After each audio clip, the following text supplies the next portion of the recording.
temps parce que c'est quand même un gros morceau. Passionné de peinture. Mon compagnon Daniel Brekovski, qui est dans la salle, là, qui n'est pas loin, m'a demandé, quand je suis allée à Moscou, m'a demandé de lui rapporter un livre sur Aivazovski. Parce qu'il avait découvert ce peintre de la marine, comme nous aimons la mer et nous aimons la peinture, peindre la mer, la présenter. Voilà, je lui ai ramené un gros livre qui, dans la valise, il fallait voilà. Vous pourrez le consulter. Donc je me suis servi de cette base-là pour travailler. Et puis j'ai un petit peu de russe, j'ai essayé un petit peu, quand même, je ne suis pas très élevée en russe. Et j'ai travaillé aussi sur un site anglais, anglophone. Donc là, très bien renseigné, surtout sur les analyses des œuvres, dans le travail pictural. Donc, je vais vous parler de... Alors, déjà, je vais vous présenter ce monsieur, si je tombe sur la bonne... Ouais,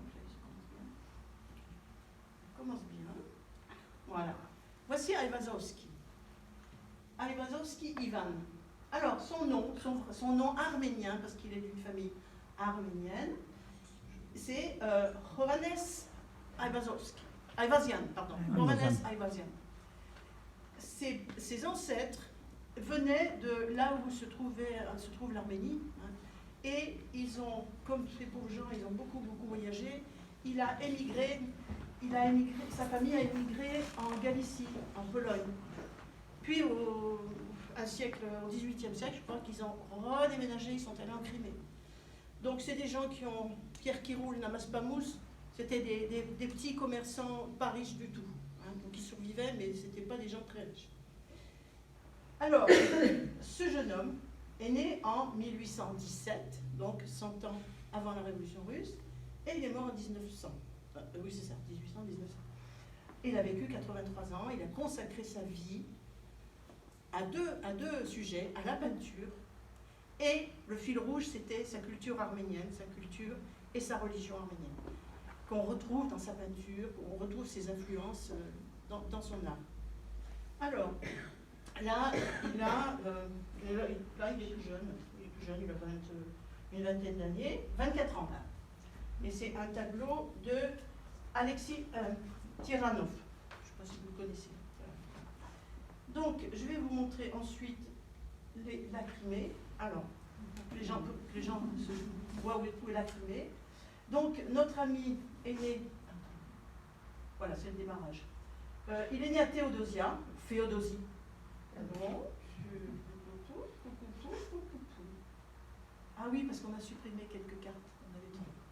Donc, il est né à Théodosia, qui s'appelle aussi en français qu'est-ce que j'ai dit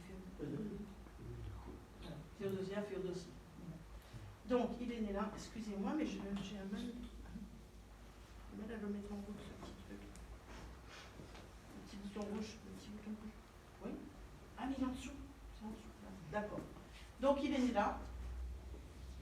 Et il est mort là, au même endroit. Et entre les deux, il a fait le tour du monde. Donc, il était là. Après, on l'a envoyé au lycée de Simferopol, pour vous situer de quoi nous avons parlé. Donc, la mer Noire, évidemment, et la mer d'Azov. Donc, l'Ukraine est là. Alors, ensuite, donc, voilà, pour vous montrer les trois empires. Donc, ici, vous avez l'Empire ottoman, avec ici la région, l'Arménie, enfin, entre autres l'Arménie, frontière avec l'Empire russe, l'Empire russe était tout ça, et l'Empire austro-hongrois, qui était de ce côté. Donc, les trois empires étaient là.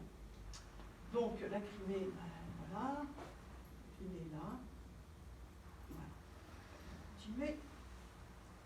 Alors, voilà de quoi je vais vous parler. Donc, Ivan Konstantinovich Aivazovski.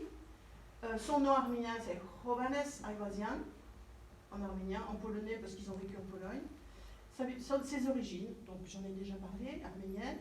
Sa formation, sa carrière, et analyse de l'œuvre, son style. Prologue au roman de l'âme, côté mystico-religieux dû à ses origines, qu'on retrouve dans toute son œuvre, mais pas que, il n'y a pas que ça. Et puis après, des différentes œuvres que je vais vous montrer. Voilà. Donc, je vous laisse passer ça sous les yeux, c'est intéressant.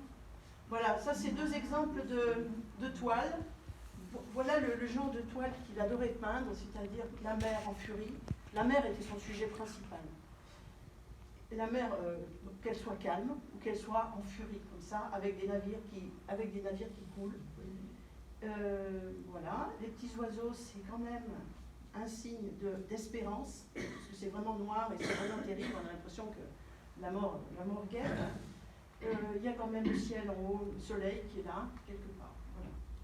Donc ça, c'est pour avoir, voilà, moi j'adore ce genre-là, c'est celui-ci. Mais c'est toujours, très souvent, il a peint dans ce style-là. Alors, voilà ce qu'on a retrouvé. Dans son enfance, il adorait